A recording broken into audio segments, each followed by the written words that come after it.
A. Pengertian strukturalisme genetik. Strukturalisme genetik adalah salah satu tipe sosiologi sastra yang memahami karya sastra dari asal-usulnya atau genetiknya. Strukturalisme genetik memiliki kekhasan yang berbeda dengan kajian sosiologi sastra lainnya, yang cenderung melupakan struktur estetik karya sastra.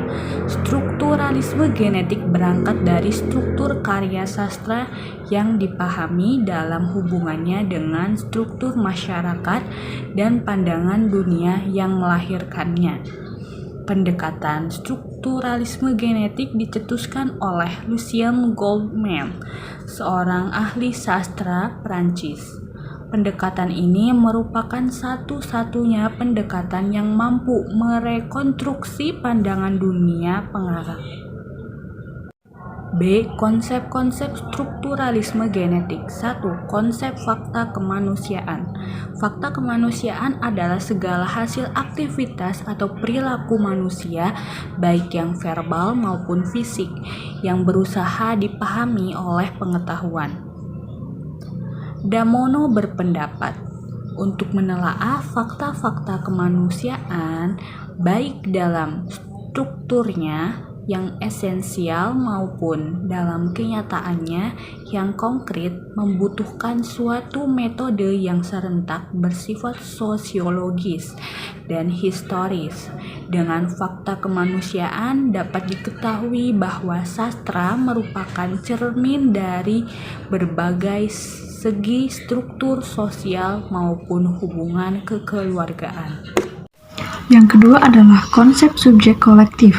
Subjek kolektif merupakan bagian dari fakta kemanusiaan selain subjek individual. Fakta kemanusiaan muncul karena aktivitas manusia sebagai subjek. Pengarang adalah subjek yang hidup di tengah-tengah masyarakat. Oleh karenanya, di dalam masyarakat terdapat fakta kemanusiaan. Subjek kolektif adalah kumpulan individu yang membentuk satu kesatuan beserta aktivitasnya. Goldman menspesifikasikannya sebagai kelas sosial dalam pengertian Marxis, sebab baginya kelompok itulah yang terbukti dalam sejarah sebagai kelompok yang telah menciptakan suatu pandangan yang lengkap dan menyeluruh mengenai kehidupan dan yang telah mempengaruhi perkembangan sejarah umat manusia. Konsep yang ketiga adalah pandangan dunia.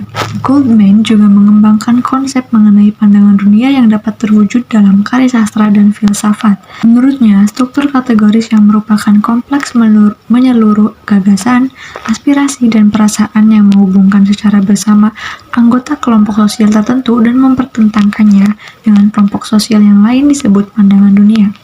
Setiap karya sastra yang penting adalah mempunyai struktur kemaknaan. Karena menurut Goldman, struktur kemaknaan itu merupakan struktur global yang bermakna dan mewakili pandangan dunia.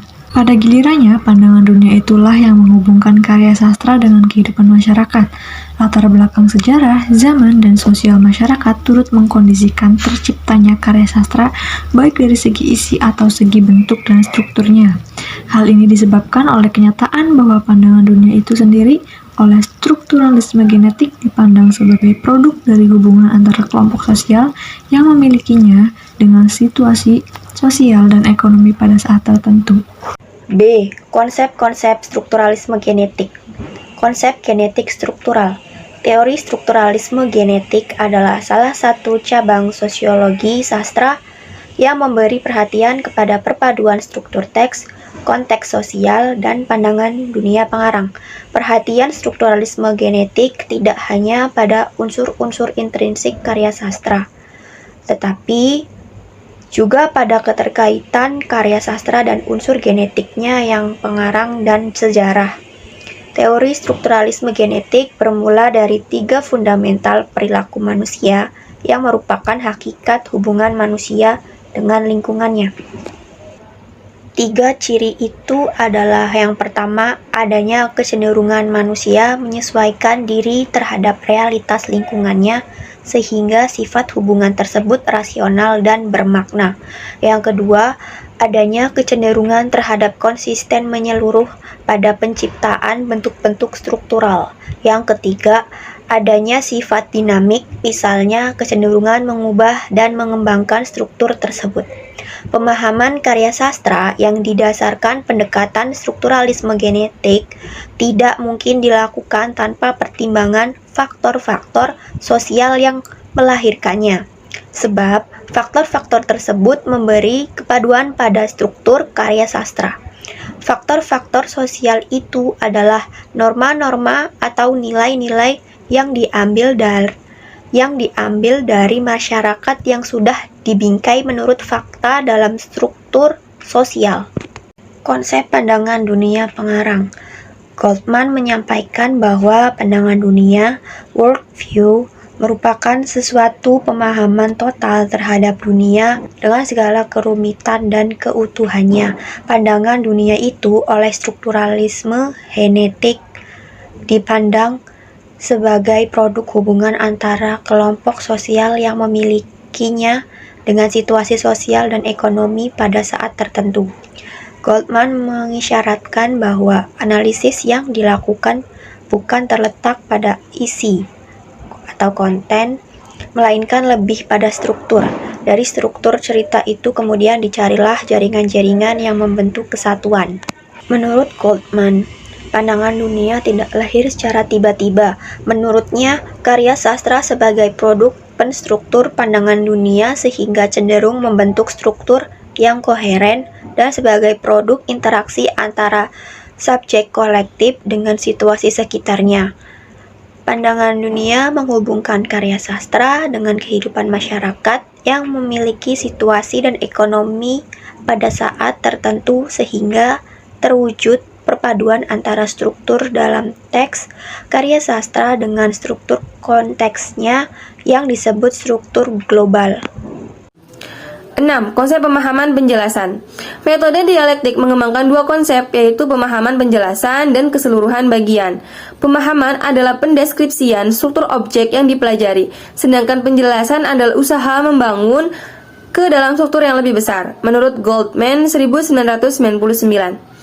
Pada dasarnya, pengertian konsep pemahaman penjelasan erat kaitannya dengan keseluruhan bagian. Selanjutnya, C. Metode dialektik dalam strukturalisme genetik. Teknik pelaksanaan metode dialektik berlangsung sebagai berikut. Pertama, peneliti membangun sebuah model yang dianggapnya memberikan tingkat probabilitas tertentu atas dasar bagian. Kedua, kemudian dilakukan pengecekan terhadap model itu dengan membandingkan bagian dengan keseluruhan dengan cara menentukan sejauh mana setiap unit yang dianalisis tergabung dalam hipotesis yang menyeluruh.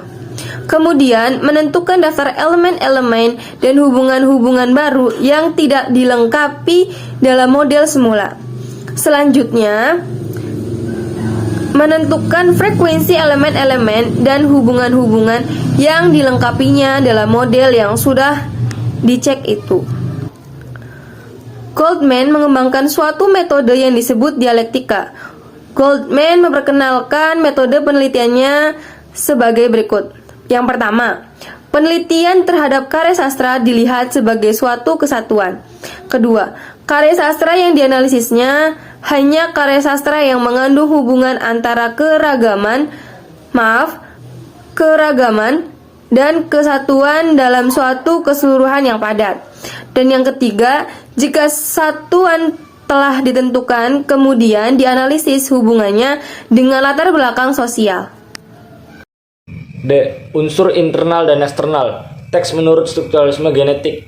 Adapun unsur-unsur internal pembangun teks karya sastra menurut teori strukturalisme genetik adalah seperti halnya unsur-unsur internal karya sastra, yaitu meliputi yang pertama tema, yang kedua tokoh penokohan, yang ketiga plot, keempat setting, kelima sudut pandang, keenam amanat. Kelebihan teori strukturalisme genetik. Yang pertama, penelitian dengan teori ini dipandang lebih objektif. Yang kedua, teori strukturalisme genetik memiliki implikasi yang lebih luas dalam kaitannya dengan perkembangan ilmu-ilmu kemanusiaan pada umumnya. Yang ketiga, teori ini sekaligus memberikan perhatian terhadap analisis intrinsik dan ekstrinsik.